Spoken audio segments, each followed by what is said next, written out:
Welcome to Study Break, a recurring podcast featuring discussions of sports, music, TV, movies, and more. In this mini pod segment, host Raymond Porras talks with members Shakia Hutt and Rowan Miller about their pets and home, as well as their favorite memories and activities surrounding them. Enjoy the show! Hello, everyone. This is your host, Raymond Porras, and I'm back with another mini pod segment. Today, we'll be talking about our own personal pets and just our favorite things about them during Pets Appreciation Week, which is in April. So I'd like to introduce the other two members that are here with me. Would you guys mind introducing yourselves? Hi, I'm Shakia Hutt. And my name is Rowan Miller. All right. Happy for you guys to be here. So, starting with whoever, can you just tell us a little bit about your pet, maybe how old they are, what kind of pet they are? And we'll start with Shakia.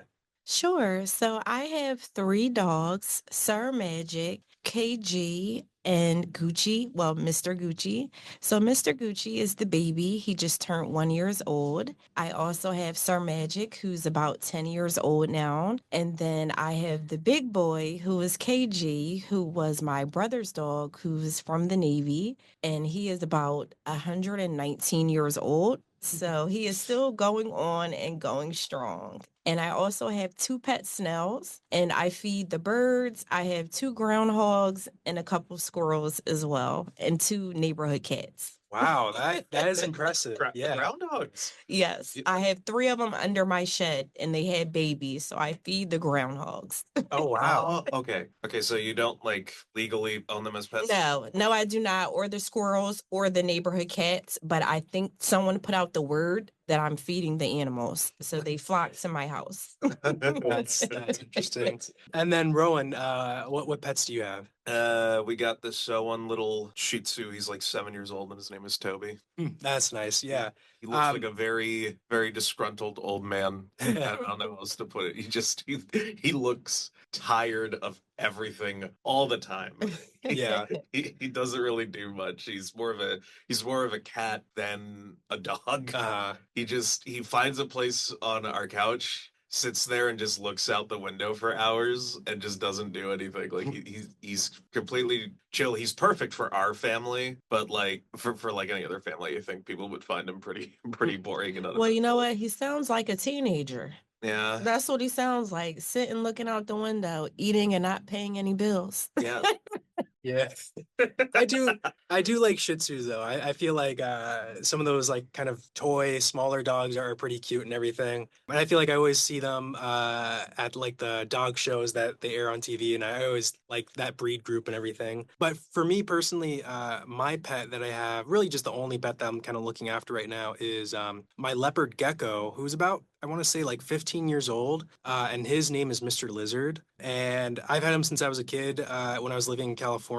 And when me and my family moved across the country, we had the person who moves the cars too on those big car bed trucks and everything. We put him in a smaller container and everything and loaned him to the truck driver to take Mr. Lizard all the way across the country. So that's always just been a story that we have with Mr. Lizard. And technically, we did temporarily or kind of name him after the truck driver, and the truck driver's name was Sergio. So we call him Sergio Lizard, Mr. Sergio Lizard. But he has a couple different names, but he's always been kind of just like very chill, not really doing that much. He really likes to eat like live crickets, which is really the most active you'll ever see him. But yeah, he's always just been like an easy, chill pet, but really just like a staple in our family. Yeah. He seems like a very well-traveled man. He's been across the country. I know he's seen more stuff than I have, I feel like. But yeah, going into our next question, is there any, in the whole time you've had these pets or been around pets, is there any kind of favorite moment or favorite memory you have or a favorite activity that you like to do with them? So this isn't my pet. Me and Toby's relationship is a very tumultuous one. He does not like me at all.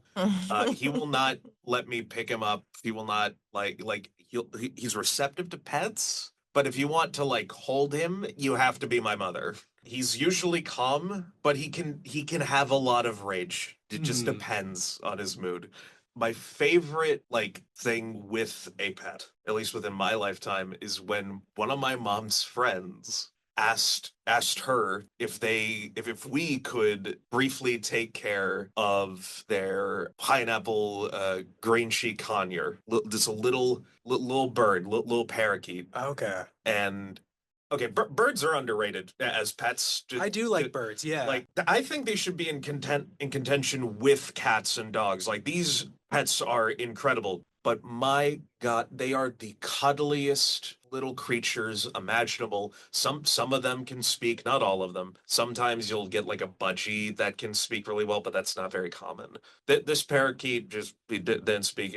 He was just adorable. He would like randomly nibble on my ear and just rest on my shoulder. But like that whole week was so fun. She would like jump up onto she would like fly over to my finger, and I would just like give her like little rubs on the head. Like playing with a bird is just that's the best pet experience, Yeah. at least for me. Just I feel they're like amazing. Yeah, for me, I do some pet sitting and stuff. I house sat with like dogs and cats and stuff, but there is like one dog in my neighborhood. His name is Sparty, and he's I want to say like a miniature poodle schnauzer mix or something. Very cute, very small. But yeah, I would just take him on walks and stuff, and I feel like since I really haven't had a dog in a long time, but I feel like getting that routine for walking a dog and just kind of the healthier habits that kind of brings to you when you're also taking care of another little pet and you have to be very active with it. I think that really benefits you like mentally and physically and stuff. So I feel like there are a lot of different benefits to having a pet.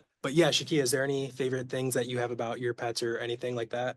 Yes, there is. So, in reference to KG, who I prior stated was my older dog, my brother who went to the military, he had to leave on duty very soon.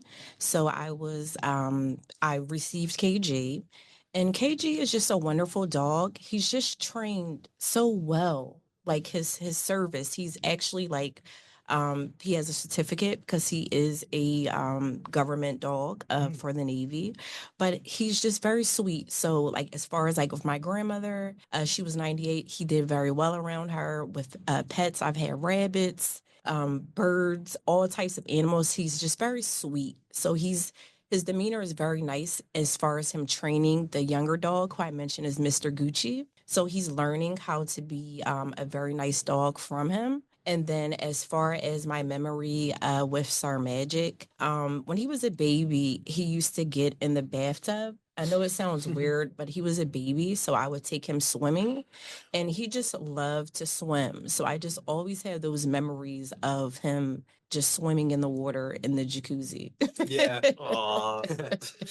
That's nice. Yeah, with summer coming up, hopefully they get another chance to swim Yeah. somewhere. So Take him yeah. out to the lake, go swimming. Adorable. You know, dogs are so sweet. Just pets in general. I think they like it's just something about like animals. Like for me, I wasn't like a cat person. Mhm. I always grew up with like antique furniture. So like we didn't want cats because like I was trained like they tear up the furniture. Mhm. But I found that for some reason cats loved me. So like when I go visit some of my friends' houses, the cats will come up. So I'm like, I really don't like cats, but you're hungry, so I'll feed you, you know. But now they have like a calling to me. So I just like to help all the animals. So I'm like the crazy animal lady where like I'm outside like throwing out like apples, I'm throwing out grapes, walnuts, like whatever I have in the refrigerator, the animals are getting it. Yeah. I mean, it's helpful with like food waste. You're And if it you're not is. gonna eat it, I just give do. it to somebody I keep else. the ends of food. It's funny of the produce for the groundhogs. So yes, it is Yeah. good for waste. Yeah, well, that's very nice. I think we'll start getting wrapped up. I really enjoyed this discussion. Do you guys have any final thoughts or anything, or any shout outs to your pets or anything? Toby, I know you're probably sleeping right now, but you're great. You are the best dog that my family could ever ask for. So thank you, Toby. Love you. I have a shout out. KG, I love you. You have been so wonderful. You are like the best dog. Sir Magic, you are evil, but you are so loving and kind. He really is. And Mr. Gucci, I just hope you grow up to be a big boy and a good boy. All right. And Mr. Lizard, when I get home, I will try to give you as many crickets as I can. All right. Okay. And thank you to our listeners for watching and everything. And with that, we are out. You've been listening to Study Break, brought to you by the New Media Lab and the Office of Athletics and Campus Engagement. This episode was produced and hosted by Raymond Porras. Our guests today were Shakia Hutt and Rowan Miller. Our co-executive producers are Raymond Porras and Mustafa Silla. Victoria Culbriff and Samuel Larson designed our cover art, and Indigo Frazier composed our theme music. Sharp John Osjohn prepared our title cards, and Raymond Porras edited this episode. And I am Elizabeth Dove, your announcer for this episode. Special thanks to Director of Athletics and Campus Engagement, Allison Gleason, and our Faculty Advisor, Maria Boyd. If you have an interest in participating in the New Media Lab, contact the Office of Athletics and Campus Engagement, or reach out to us on Instagram at DCCC_New Media Lab. Please like, comment, and subscribe to our YouTube channel. Thank you for listening.